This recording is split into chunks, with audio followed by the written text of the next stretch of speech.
afternoon, sir. Yes, good afternoon. Good afternoon, Pratibha. Good afternoon, sir. Can you see two of us? Yes, sir, I can. Okay. One more member would join very soon. Okay, sir. So, welcome to the mock interview today. Tell us, Pratibha, something about yourself, your qualification, your work experience, if any, and your main hobbies. Sir, my name is Pratibha Dahiya. I am from Haryana, Sonipat district. I have pursued Masters in English Literature from IP College, Delhi University. Post my post-graduation, I worked for a year and a half as a content writer with a private firm in Gurgaon. And some of my qualifications could be, I am a national level volleyball player. I played CBSE nationals. I have participated in All India Trekking Expedition hosted by NCC Jodhpur. Some of my hobbies are reading, writing, and watching movies or reading books about Hindi cinema. So, Pratibha, as I see from your DAF, you have moved from defense to civil. You appeared in combined defense services even when you had not graduated. Yes, sir. So the impression which I am getting is that you had your mind on the defense services first because that was your first, you accessed the defense services first, and then you are now trying for the civil services. So what exactly is your passion? So I want to get into civil services. That has been a childhood dream. I pursued or tried to get into defense services because one of my friends was preparing for it. So I just appeared for the exam. I didn't even know that I would get through the written test. I was in my third year in college then. But I took up content writing after my graduation because I wanted to be financially independent first, and then I wanted to prepare for civil services. So tell me this, since you are in that line, partly, this manipulative media, some section of the press is reporting about manipulative media, especially in the light of some event with Twitter. So how you think this manipulative media, is it just a standalone case that we saw before us? Or you think that in India, whether it is print, whether it is electronic, and whether it is social, all can be manipulated? And if yes, then what is the immediate remedy, at least for the social media? So this particular case that refers to manipulated media tag, it pertains to Twitter and Twitter flagging certain content by some politicians as manipulated media. So it is to do with their internal regulations. But in general, if we talk about print media or electronic media, I think some of it can be manipulated because people have vested interests. Media houses these days are owned by corporate houses. So there could be some influence of those certain interests. But I think in generally, print media is far more reliable than social media. So for social media, I think regulation, some sort of self-regulation, some sort of censorship by government or organizations which are responsible to monitor this content is must to ensure that we get media that is reliable and true. Pratibha, that you rightly said that the print media is most reliable. So would you suggest a similar model for social media also? That nothing would be printed or nothing would be placed on the public platform, the social platform, unless the regulatory agency, whether it is the owner itself, because in print media also, it is not the government which regulates, it is the owner who owns the responsibility. Even in electronic media, every time a news is given, they mention that we have, since you are a content writer also, that we have not changed except for the title. Rest of the content is what we have received from ANI, PTI, whatever. So why so much of liberty in social media? You think same model can be applied in social media, that every post which is made by anyone would be screened by the owner of the platform? Sir, I think due to the vast number of people using social media, that kind of regulation or that kind of um, filtering of content is not possible when it comes to social media. But there should be certain policies in place where these organizations, these platforms, should be held liable for content that results into, let's say, violence or results into disruption of social or law and order in the society. But I don't think that holding them liable for third party content is a step in the right direction because of the vast number of people who are using social media. So tell me, think of an innovative idea out of the box, which can, not so much in terms of regulation, but the, the rules of the game may be changed. Can you think of any out of the box idea? So I would like to take a few seconds. Yeah, please.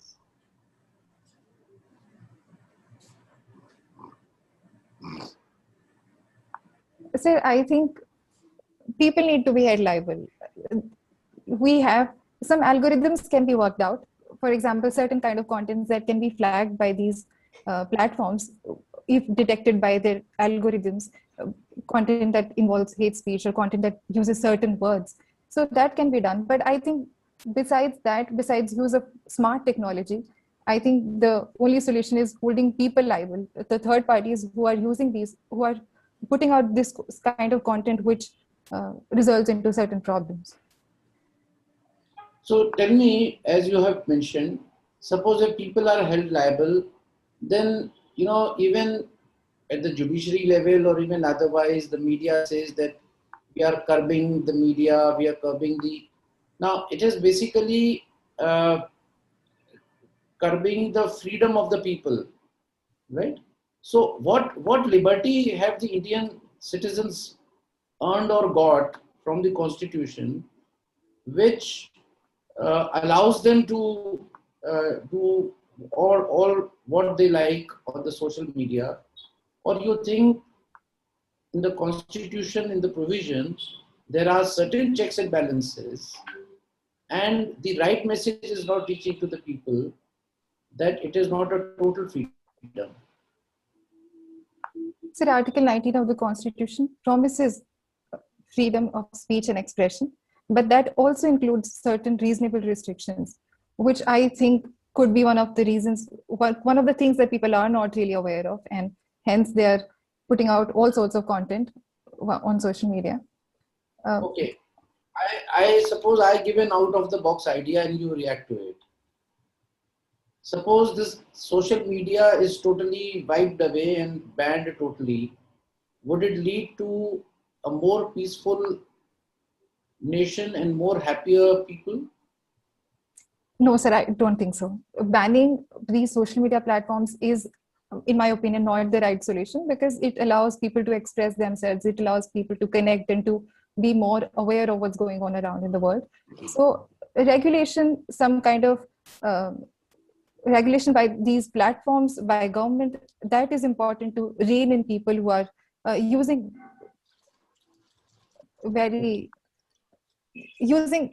content that can be identified as violative of certain norms or certain rules in the society, but banning them altogether is not the right solution. Okay. Tell me, I'll now come to another point. Tell me what makes you feel that India is a democratic country from the constitution provisions and looking at the 75 years of authority. How do you think we are democratic? So first there is adult franchise. The government is elected by people in the country. There are regular elections held out. There are fundamental rights in the country which people enjoy. So I think all of these go into making us and India as a democratic society or a democratic nation. And my last point, uh, there are various organizations, world level forums. You have G20, you have BRICS, you have BIMSTEC, you have SARC. Now tell me how G20 and BRICS and BIMSTEC have been able to serve India's interests. So G20 and SARC are quite important for India. So is BIMSTEC. Since we have started reclining on BIMSTEC far more than SARC because of the redundancy and not the meetings not being held. But G20, SARC, all these allow India to have a voice amongst developing and developed countries. G20 is quite important in terms of economy, global rule and opinion shaping. SARC is quite important for the South Asian region as a whole, because India then emerges as a regional leader here in this eight member grouping.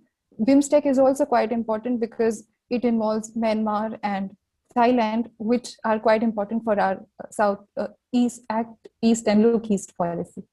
And what about BRICS? So BRICS is again a voice for the global South. It helps us align with, let's say, China, with whom we have a relationship involving both cooperation, competition, and confrontation. It helps us coordinate with them on certain aspects which are beneficial to our national interests. It helps us align with Russia also to put our voice out in the world. Pratibha, now I hand over to Khanna sir. He will ask you. Good afternoon, Pratibha. Good afternoon, sir. You did your graduation from Lady Shri Ram College? Yes, sir. Okay. Who was Lady Shri Ram? Can you throw some light on the name of your college? So she was the wife of philanthropist, industrialist, Shri Ram, Shri Ram. I don't know her name, but she was the wife of this industrialist and philanthropist. And it is in her recognition and her commemoration that the college has been founded. But there has been no contribution by Mrs. Shri Ram by way of philanthropy or anything else? You think the name was given only because she was wife of so-and-so? Sir, I don't know about her contributions. There might have been some, but what I've read in the college prospectus is this, that it was in her loving memory that the college was founded. All right. And I also find that you are a student of English literature.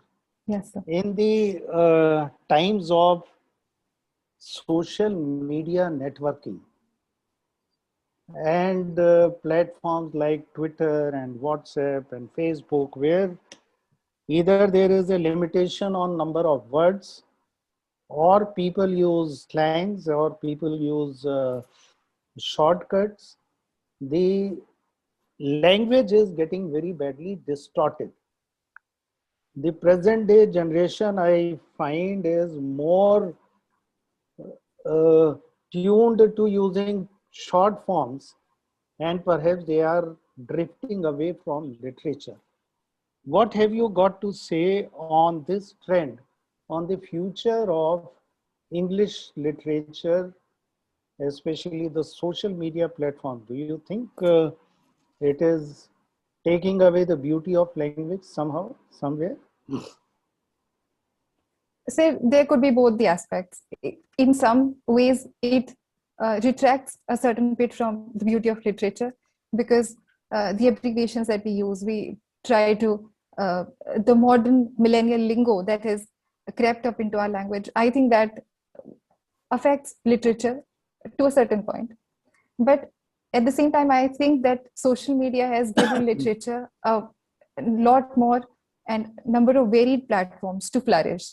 For example, the blogs that people put out and the ebooks these days, we don't really have to go through a publishing mechanism.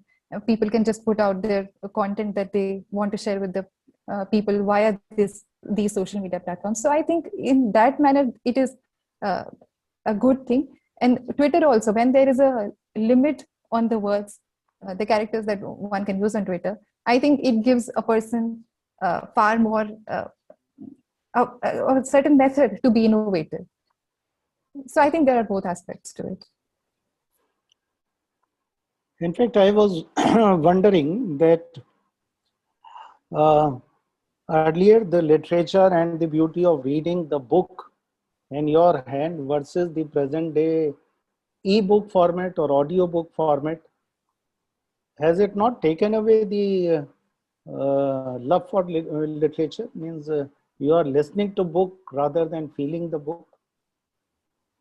So I think it depends from person to person. I read a lot of ebooks and I don't really find anything, any experience where it takes away from the experience that I should enjoy.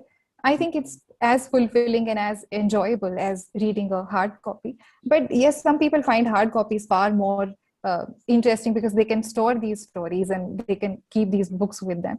So I think it depends from person to person. Can you compare Russian literature, Hindi literature, and English literature with respect to one specific work each? Just compare with regard to, let's say, social aspect. You pick up one aspect, social aspect, and compare the three languages, Russian, Hindi, and English. Sir, I have not read any Russian literature, but Yes. I can. Okay, Hindi? Hindi, some by Premchand, Godan, for example, and Sadgati was a short story that I read by him. So I would give the permission. So we'll move to another question, that it is said literature is the mirror of society. So can you, giving one example, justify this statement in English literature? Sir, literature is a reflection of the society because it is shaped and molded by the historical, the societal aspects which are happening around a particular writer and how it affects the writer. For example, Charles Dickens' Hard Times. It was written in 1854. It had to do with first industrial revolution in England. So here in this book, he writes about how two classes emerged, for example, industrialist class and working class, and how it led to a lot of moral degeneration in the society, led to pollution. So I think it is a mirror of the historical and the societal changes which are happening around in a society. Let's talk about Delhi. You have lived in Delhi for some time. Yes. Handling of COVID situation. How would you rate this handling of COVID situation in Delhi? Do you think something was missing in the governance, or you think it had to happen? No, sir, I think there were a number of things that the government or the people responsible could have done better to save lives. There was a lot of confusion, a lot of complacency in terms of ensuring that the proper resources were in place when the second wave hit. So I think we could have done a better job.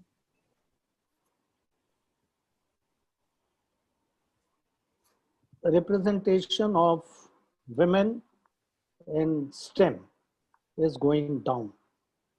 So what would you do to improve this representation if you were posted in a district? So in what way would you improve the representation of women in STEM? Sir, at school level, for example, after 10th class, people choose their streams. So I would ensure that more girls are enthused, they are more enthusiastic to take up these courses in science and technology and mathematics stream. I would ensure that there are proper assistance available in terms of coaching or monetary assistance so that they can pursue these particular streams. And I would also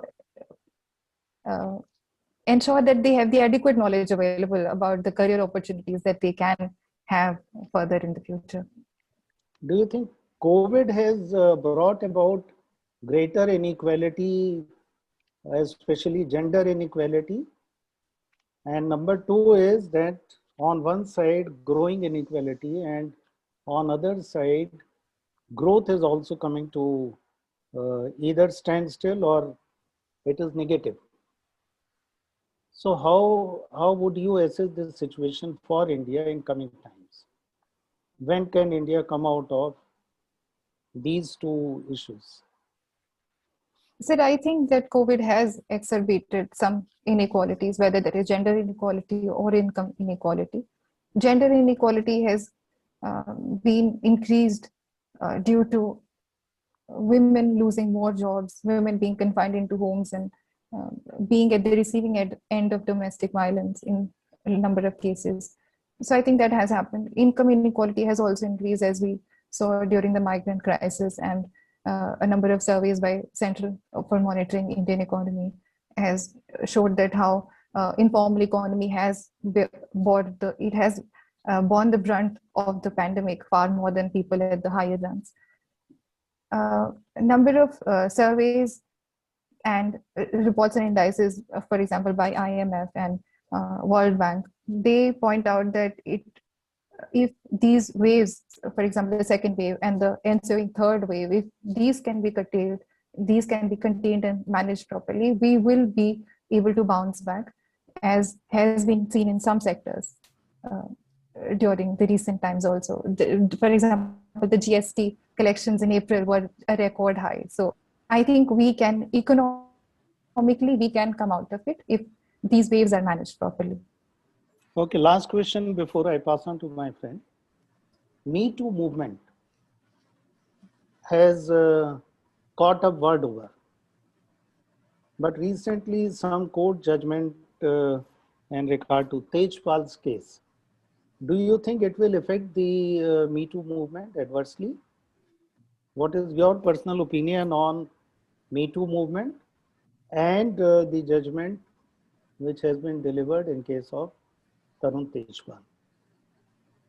So I think Me Too movement on the whole was about sharing women's experiences, and some men also jumped in. So they just wanted to share their experiences. It wasn't about implicating people or going through a legal or through a legal medium to implicate or incarcerate, imprison these people. That was not the motive. In particularly Tarun Tejpal's case, I think it is a situation that is going to evolve, and we might see the reversal of the acquittal also, because the judgment is by a sessions court. So I don't know much about what's going to happen, but I think it doesn't impact Me Too movement as a whole. Okay, good. Thank you. Over to you, Sumesh. Thank you, sir. Okay, so you are from Haryana, Sonipat. Yes, sir. Okay, neighboring states of Delhi, especially Haryana, have been blamed for increasing pollution levels in Delhi. So how far do you agree with this statement? Sir, some of it could be attributed to the residue burning that happens before winter season. But I think Delhi's pollution problem is not wholly attributable to what's happening in Haryana. Delhi has its own problems when it comes to vehicular pollution or industrial power plants. So some things should be done in that aspect also. But yes, Haryana can be held accountable to some extent. Okay, and why historically, why most of the battles were fought near your place, Panipat only? Sir, Panipat, from what I've read, Panipat is a plain area. So it was quite easy for the rulers in Delhi to mobilize their armies and to go to this plain area and fight with the invading army. And also this area enjoys a favorable climate, which ensured that these people had, when they were fighting these wars, they had a favorable climate. And there are not a lot of resources also available in terms of craftsmen who could make these weapons that they wanted to use. Okay. Now, tell me, let's move on to a bit of economy and current affairs. Tell me, what type of economic recovery do you see in upcoming 6 to 12 months? So from what I've read, it's a K-shaped recovery. Some of the sectors are recovering well, uh, electricity generation, a number of industries also. But some sectors which are contact intensive, where people need to mingle, that such as hospitality, tourism, they aren't picking up as well as we want them to. So I think it's going to be a K-shaped recovery. Okay, and what is your opinion about when India is going to achieve its target of 5 trillion economy? So I don't really know, because the pandemic has put us a lot behind on our targets. But let's hope that we do so in near future. Okay, fair enough. Uh, okay, and what do you see the future of India-Israel relationship? So we rely on Israel for a number of defense imports. India has dehyphenated its policy from dehyphenated its Israel and Palestine policy. So I think we have a flourishing relationship with Israel. But at the same time, we also are quite vocal and supportive of the Palestine movement also. Okay, one last question. Diary writing is also one of our hobby. Yes, sir. So don't you think it is a very risky hobby? You write everything down, your secrets in a diary, and if it gets lost? Say, I don't write my secrets into a diary. It's kind of a reflective writing for me when I need to make sense of what's going on around, or whether how am I responding to what's happening with me. So it's that kind of introspective writing. I don't really write the details of what happens during the day. Okay, that's very good. Okay, I pass on to chairman, sir. So Pratibha, tell me, we have a new CBI director selected by a committee. You heard about it? Yes, sir. And at some point of time, the Honorable Supreme Court of India had, in one of the observations mentioned that CBI is a caged parrot.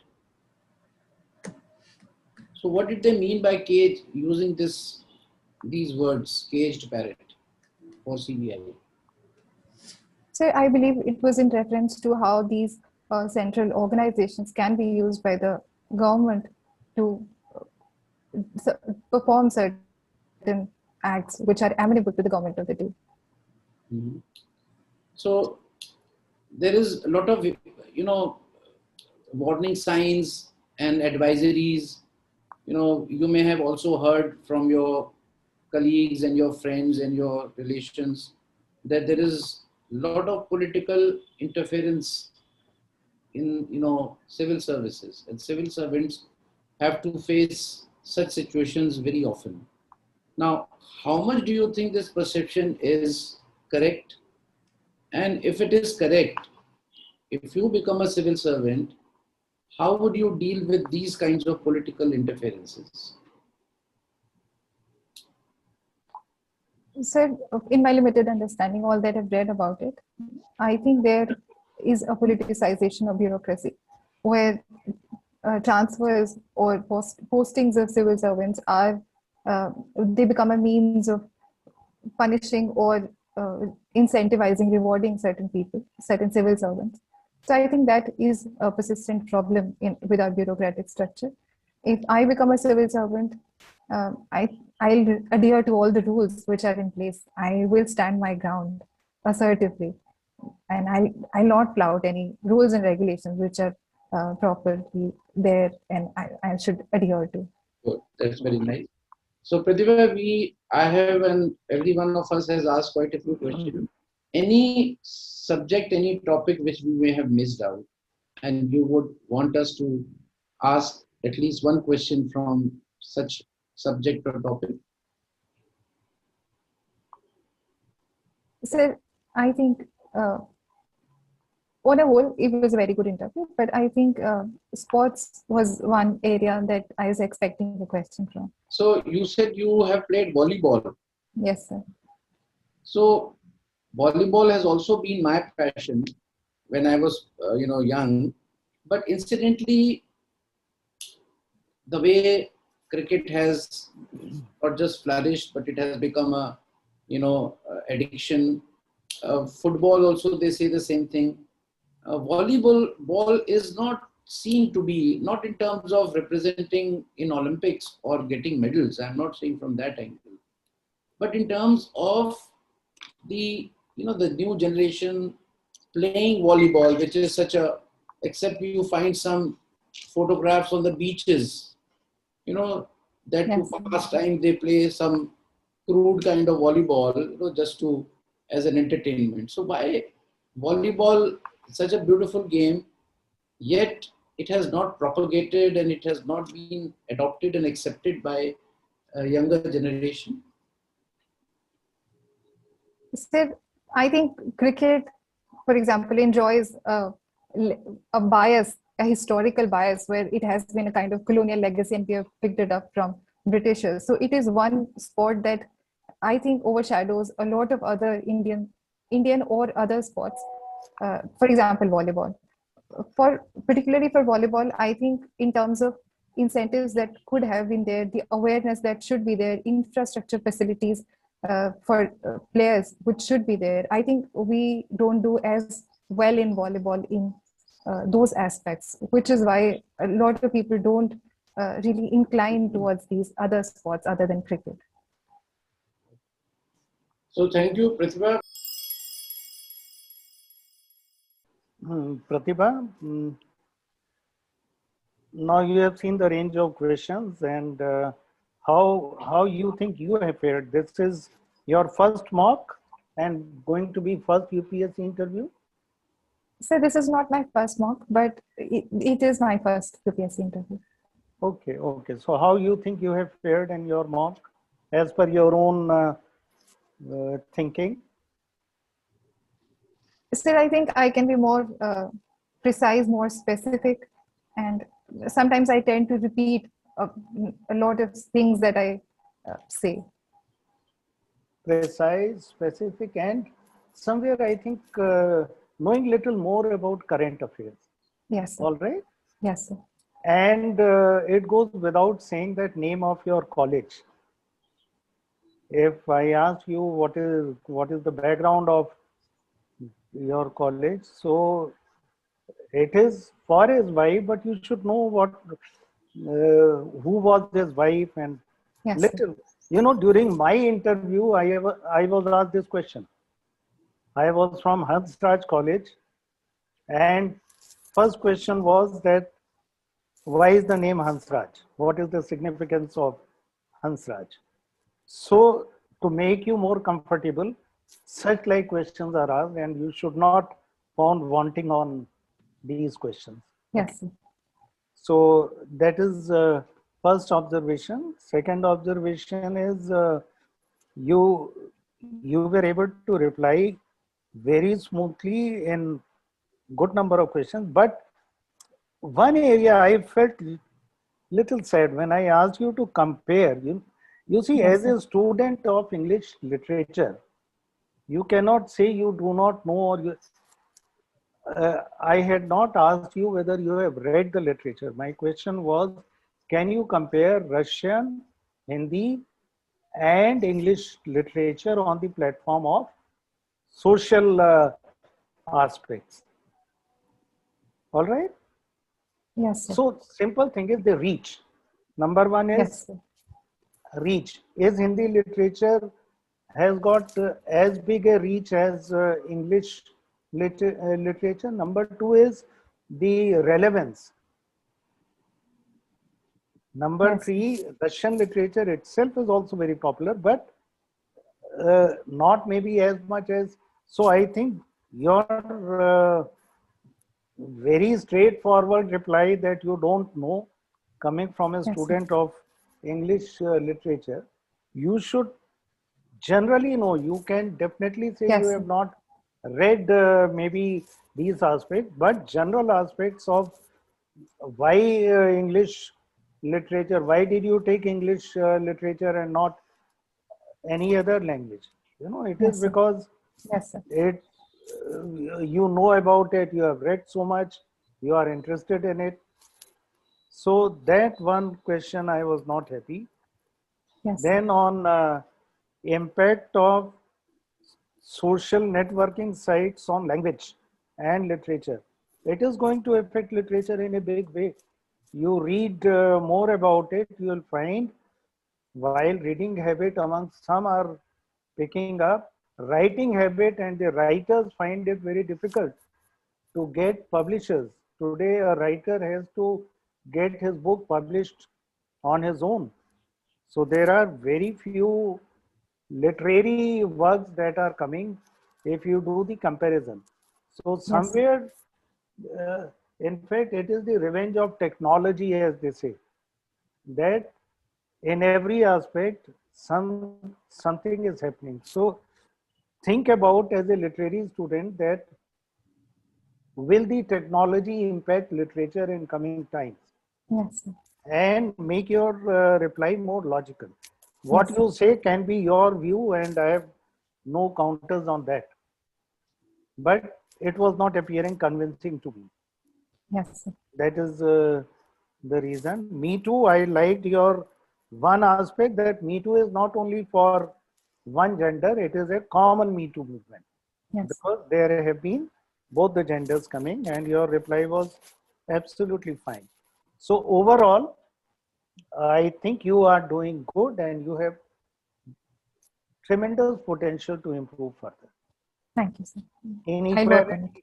Inequality and economy, that was good. You know your subject well. Wish you all the best. Over to you, Thank you, sir. Vinod. So, Pratibha, few points from my side. You have done very well, and you would certainly be in the range of 62 to 63%. This is how we have rated for you in terms of your performance. Yes, sir. We have also been comparing, with the interview marks which candidates have got in the previous interviews who have come here. So by and large, this seems to be the assessment, realistic assessment as of your today's performance. But there are certain few things which I found, which I think you could consider to improve your performance further. First about your personality, and then I'll come to the content. Now, you answered every question very confidently. The content was also very good, except for some of the questions and answers about which Khanna Sahib has mentioned. I'll also brief. But there is something which I found was a bit of stiffness in your body language.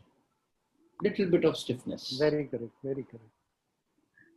That needs to be, you have to make yourself comfortable, both from mind and body language, and you should look comfortable. Yes. So you were smiling, you were confident, you were not tensed also. There's something was missing. And that Mr. Khanna is also endorsing my point. Yes, 100%. So now it's majority. So try to be less stiff, Yes. Maybe with practice you will face, less. And there is no need to be, in fact, when you compare a video conference interview and a physical one-to-one interview, so there are more reasons that you will be more stiff in your personal one-on-one interview rather than on the video, because you can't see eye to eye, so there's nothing to scare about. You just see the screen and don't even know where you are looking at. Right? Get my point? Yes. So try to practice this more to be more comfortable yourself, because you know everything. You could field all the questions, so why worry? Right? Yes. And you will certainly improve further. So that is one thing that I found. Your own assessment about the fact that you were not precise, I don't think you were not precise. You were quite precise. And you finished the answer wherever it was required as far as your knowledge is concerned. And one did not feel that, you have cut the corners or you have not given the correct answer, complete answer. So that is my second comment. Coming to the questions, I will just like to mention where you slightly made some deviation Now, I asked you about the political interference in bureaucracy. Now, you probably understood. You corrected your, I mean, you didn't correct, you gave an answer illustration, which was, related to the main question, but you shifted to politicization of bureaucracy. There is a difference between the two. Yes. See, if you are honest, if you are rule bound, as you said you would be. So it is not politicization. Politicization of bureaucracy is that when the civil servants want to get some extra gains and some, something from the political masters, that they start, getting into a nexus with them. So I asked you about political interference. That means I am a district magistrate of Sonipat. I am doing very well. I am doing the best. An MLA comes and says,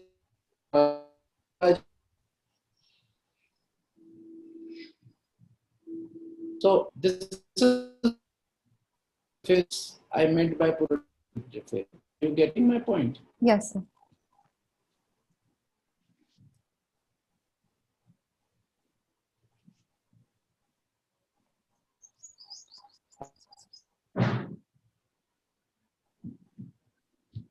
Yeah, I think there is some connection problem. Yes. From the chairman's side. Yes. Okay. Okay, no issues. Okay.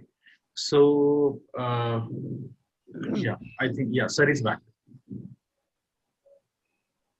Yeah. So my point is, just a second, I have lost it. So you are audible. Yeah, I can just speak. Maybe I'll try the visual. So what I'm trying to say is, Pratibha, that political, I hope you have understood the difference. Yes, sir. I got it. So that is my second point. The third thing that you mentioned about the volleyball, of course, you dwelt more on cricket. It was not so much required. I just mentioned, why cricket has, you gave the right answer, historical and all. But you also mentioned that there is no infrastructure for volleyball. Now, incidentally, there are few games where giving the reason of not having infrastructure could be very valid. But in case of volleyball, I think this point will not go very well. If somebody had asked you about golf, say hockey, football, it needs big grounds. So Yes. today you don't have these grounds, but volleyball is something, I even mentioned to you about the beaches. There is Yes, no, sir. even if you don't draw the line of the court, you can always just put up a net and start playing. So Yes, sir. what I intended to ask you was more on the popularity of volleyball. Yes. So infrastructure point, if you can avoid and concentrate more on, for example, what I can think of on your behalf is that India में icon अगर कोई आ जाता है ना किसी game में, Yes, sir. so if we had some Ronaldo type of person in Sachin Tendulkar in volleyball, Yes. maybe that you understand what I mean. Yes, sir. So that is one. And if there had been an international event today, if this is my own consideration, I mean my own thinking as a ex-bureaucrat, that if we had World Cup football in India ever, you will see how the next few years people will get mad about football. So Yes, second thing would be that if a big event of international volleyball, the biggest event of the world is held in Delhi or held in India, it will catch. So basically, Yes, sir. the passion comes from either an event or an icon. So you could play, you could use these reasons also along with other that you used. So Yes, that was fine. And I've already mentioned that we have considered you around 63%. With your caliber, with your kind, with your personality that we have seen, you have the potential to go beyond 65, 70. In our interviews over the last, say, 2 months, we have rated 70% so far as the best. So you are that material. Some of the points which both of us have mentioned and which you may also have realized yourself, or maybe you'll see after you see your interview video. I think you Yes, are sir. capable of scoring at least 6 to 7% more than what we have rated you today. Yes. Anything sir. you would like to know from us? No, sir. So thank you and wish you all the very best. Thank you so much for the interview, sir. All the best, Pratibha. Thank you, sir. Best of luck. Thank you, sir.